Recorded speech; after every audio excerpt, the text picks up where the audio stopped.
All right, so what you were given was a whole bunch of pre-cut strips, and the first thing you need to know if you are going to pursue this further is you can basically cut these strips to any width that you care to. I'm going to start you off with 1-inch strips because it gives you a little bit more wiggle room as far as like getting your finger inside where you're trying to do some delicate work. I tend to do all my work in 1/2-inch strips, so it's a little bit harder to get in. I actually have like tweezers and things I do to try to get into the insides of different shapes. But the first thing I need to show you is how to build the different parts. In this video, I'll refer to some as the various shapes that we'll be connecting, in this case the triangles. And then the other pieces, the red ones that bind the triangles together, I refer to them as the connectors.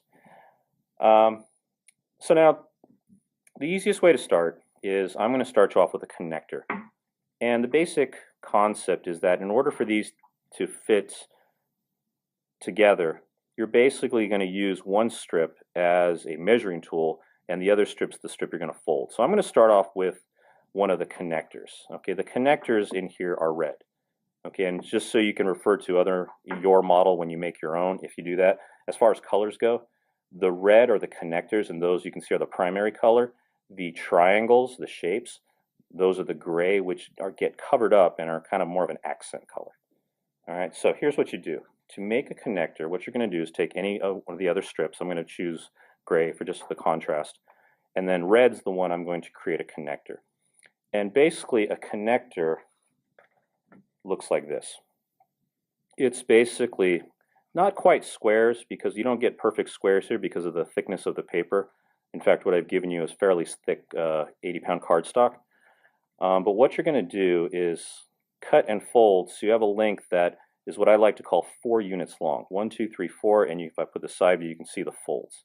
Because eventually this connector is going to fold up like this, where the other parts are going to kind of be connected underneath in between here. Anyways, that's for a different video. So all you have to do, the fastest way to do it, is to basically take 2 strips, this one being the one we're going to use, and just hold them perpendicular to one another right here, just as close to the edge as you can. And then what you want to do is wrap one around the other. So I'm going to wrap 1, 2, 3, 4, so that when I cut right here, I'm going to get a length of 4. So what I'm going to do is I'm just going to take some scissors and I'm going to cut it pretty close, but not so close that I end up cutting anything else. I'm just trying to cut the excess off, like that. Okay, and so when I unfold it, there's your 4 units, just like the original model I showed you. Okay, so eventually what you're going to need is 30 of these. If you're going to connect this to a discussion on faces and vertices and edges, think of the connectors as the edges. Everywhere there's an edge on the original icosahedron, there's a connector. So for this particular model with 20 sides, you're going to need 30 of these connectors. All right, so that's one thing you want to start on with the red ones. All right, now with the gray is going to form these little triangles. Okay, and for that, you're going to do the exact same thing, just a longer length. So for contrast, I'm going to get a red one to measure with, but I'm going to get a gray one, which I'm going to cut. Do the same thing. I'm just going to hold one perpendicular to the other right here along the edge, and I'm going to fold this enough times. And notice how you want to keep it kind of